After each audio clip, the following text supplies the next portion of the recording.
Teaching division of fractions. I find that even Year 13 students, that is 17 and 18-year-olds, do not know why we turn the second number upside down and multiply. They think it's just the rule. I like to use this simple explanation for 12 and 13-year-olds.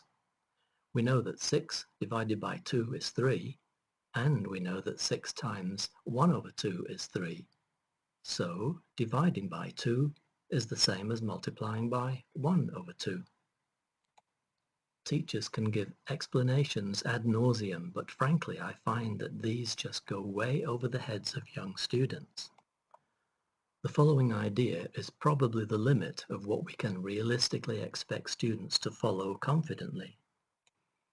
Think about 6 divided by a half. Most people, including adults, would instinctively say 6 divided by a half is 3, because they mistakenly think of this as a half of 6, which is 3.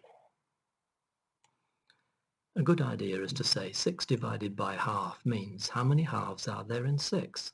The answer, of course, is 12. Now, 6 divided by a half is 12. This is the same as 6 times 2 over 1 equals 12. Putting these simple cases together, we can see that dividing by 2 is the same as multiplying by 1 over 2.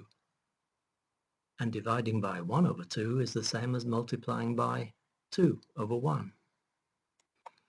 Using these examples, we can get to the idea quickly that to divide, we turn the second number upside down and multiply.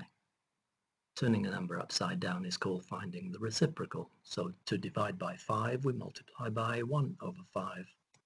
At this stage, young students will happily accept the idea that in order to divide by 3 over 4, we multiply by 4 over 3. Many teachers go too far in their efforts to get young students to understand. I think the following is a little too far. Consider 6 divided by 3/4. This means how many 3/4 are there in 6? The answer is not at all easy for students to visualize, even if it seems easy for teachers. A diagram like this could obviously help. Using rods, we can see the answer is 8 lots of 3/4 make up 6. It does not help if teachers use statements like dividing by a fraction is just the same as multiplying by its reciprocal. I encourage students to set out divisions like this. 5/7 divided by 3 over 4, turn the 3 over 4 upside down, and 5/7 times 4 over 3 is 20 over 21. When students get a little older, I like to show them this method because it is a sort of proof why we turn the second fraction upside down and multiply. Now, I don't like to write fractions like this. I prefer to write them like this. Now, we multiply this fraction, this division, by 1 over 1, which doesn't change it. But we use, instead of just 1 over 1, we use 4 over 3 over itself, which is 1.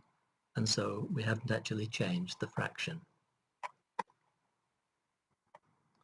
Then we cancel out 3 over 3 and 4 over 4. And we're left with 5 over 7 times 4 over 3, and this is equivalent to turning round the second fraction upside down and then multiplying and getting 20 over 21.